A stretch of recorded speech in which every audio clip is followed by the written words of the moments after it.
Desde 1994, o Laboratório Exame tem uma história de compromisso e dedicação com seus clientes.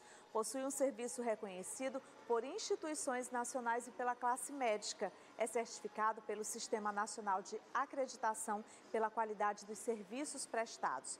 A cada degrau alcançado na construção dos seus 24 anos, diversas medidas vêm sendo tomadas com o intuito de melhorar os processos, agregar valor aos clientes e tornar a empresa referência em exames laboratoriais no estado do Piauí. Dentre essas ações estão a amplificação e modernização de suas unidades, aliadas a inovações tecnológicas em todos os processos, oferecendo a seus clientes um serviço diferenciado, com um rigoroso compromisso e, claro, controle de qualidade com seu portfólio de exames. Laboratório Exame, mais conforto, qualidade e segurança na realização dos seus exames. Faz 20 anos que as pessoas acreditam nos resultados de análises clínicas produzidos pelo Laboratório Exame. O que todos já sabiam, agora é oficial. O Laboratório Exame acaba de receber o selo de acreditação de que mais um motivo para você e todo mundo confiarmos ainda mais. Laboratório Exame, 20 anos de resultados que você acredita. Centro e Zona Leste. Muito tem se falado nesses últimos tempos sobre relacionamentos abusivos e sobre violência contra a mulher. Um casal, para dar certo, ele precisa estar bem emocionalmente. E é sobre esse assunto que nós conversamos com a psicóloga Denisdéia Sotero. Veja. Um relacionamento abusivo pode ser definido como um comportamento concebido para controlar e subjugar outro ser humano através do uso de medo, humilhação, intimidação, culpa, coerção ou manipulação. Um tema que merece ser debatido, principalmente pelos muitos casos de violência contra a mulher. Cada vez que quer dominar o outro, então em atitudes e comportamentos, até em forma de se vestir, então isso já se torna um comportamento abusivo. Os primeiros sinais, geralmente as pessoas se isolam, geralmente as pessoas tendem a evitar contato com amigos, familiares, principalmente em redes sociais. Então, às vezes, elas evitam isso. Um relacionamento abusivo inclui insultos verbais, ameaças, críticas constantes ou táticas mais sutis, como a desaprovação frequente e abusos psicológicos. Em relação ao relacionamento em si, ao casal, isso traz diversos problemas, né? Dentre eles o próprio problema psicológico. Né? Então, a vítima que é abusada, ela se torna psicologicamente doente. Né? Porque tende a ter depressão, tende a ter uma ansiedade mais elevada. Então, são todos esses sintomas que, vamos dizer assim, contribuem, né, para esse sentimento. E, ao mesmo tempo, do outro lado, então, a pessoa que abusa, a pessoa que, vamos dizer assim, que maltrata, né, que são maus tratos, né? Então, para ela é como se fosse tudo normal. Ela age o tempo todo na defensiva, né, na questão de proteger. Então, eu estou fazendo isso para lhe proteger. Então, vamos citar um exemplo. Evitar determinados ambientes ou determinadas roupas, então, é a forma de proteger. Então, você não deve ir com essa roupa porque as pessoas podem ficar te olhando. E, na verdade, é ele que não quer. Né? Então, ele já impõe uma condição. E isso é o mínimo. Então, aos poucos, quando a própria vítima percebe, ela já está totalmente numa situação meio que sem saída. Mas aí daí a importância de ela mesma buscar ajuda. Então, se ela percebe que para ela deve ser assim, mais ou menos, para ela tá tudo bem, e que na verdade não tá, ela está sendo abusada. Então, ela precisa identificar e buscar ajuda. Quem vive esse tipo de relação ou acabou de sair de uma experiência parecida deve procurar a ajuda de um psicólogo para reencontrar o caminho da autoconfiança. Primeiro, evitar logo no início, então quando a vítima percebe logo os primeiros comportamentos desse parceiro, então ela já deve começar a limitar. Olha, se ele der, por exemplo, disser, eu não vou, ou então eu vou embora, que é uma ameaça, se você não fizer isto eu vou embora, então ela diz, então vai embora.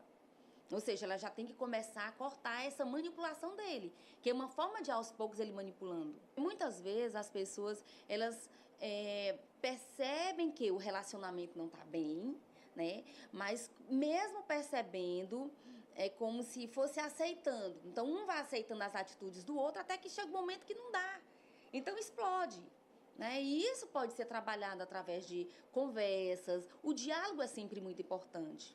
Então, aqui na clínica nós já atendemos há muitos anos, né? Então, principalmente agora, né? Vamos dizer assim, uns 3 anos para cá, isso tem ocorrido com muita frequência, atendimento a mulheres, as mulheres que elas vêm observando esses comportamentos desses agressores e vêm buscar ajuda.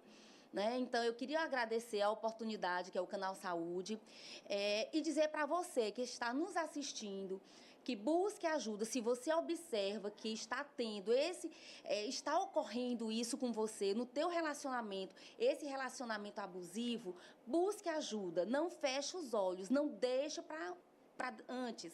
Não deixe para depois, vamos buscar agora. Então, busque essa ajuda o quanto antes. É sua saúde que está em jogo, é sua saúde mental que está em jogo. Então, não deixe para depois. Se ajude, mulher, se ajude. Será que sempre que o dente ciso nasce é para causar problema? Toda vez que ele aparece, o paciente sente dor? Toda vez que esse dente erupciona, é comum os outros dentes entortarem por falta de espaço? O tema de hoje foi sugerido por você, telespectador, durante a semana. E agora a gente vai responder as perguntas que foram enviadas. Eu sou a Alícia. E eu sou a Lara Cândido. E esse é o Saúde Começa pela Boca.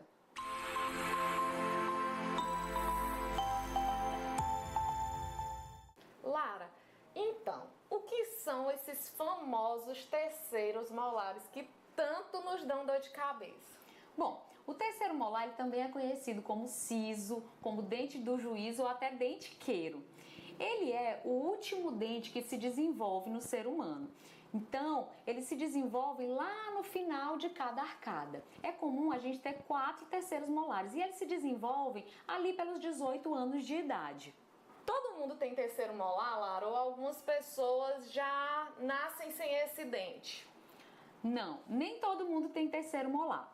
O mais comum é que todas as pessoas tenham 4 terceiros molares, 2 superiores e 2 inferiores. Mas algumas pessoas já não desenvolvem mais esses dentes. Algumas têm mais sorte que as outras. Eu sou sortuda, tá? Eu só tive os 2 superiores, os 2 inferiores. Eu já evoluí, nasci sem esses dentes. Então, é comum os pacientes não terem, por exemplo, os superiores, ou não terem os inferiores, ou até não terem nenhum desses dentes. Todo terceiro molar, quem tem que tirar esse dente? Esse dente tem que ser extraído? Não, nem todo terceiro molar tem que ser extraído. Se esse dente erupciona, ou seja, se ele nasce, normalmente você está mastigando e conseguindo higienizar normal, não tem indicação para extração. Mas alguns dentes, se não tem espaço, por exemplo, para esse dente erupcionar, como ele é o último que erupciona, às vezes ele não consegue sair na boca. E aí, em algumas situações especiais, para evitar problema para os outros dentes, está indicado sim a extração do terceiro molar. E quais são os problemas que eu posso ter se esse dente não tem espaço para nascer e aí eu fico com medo, não vou no dentista e não tiro esse dente? O que é que eu posso vir a apresentar?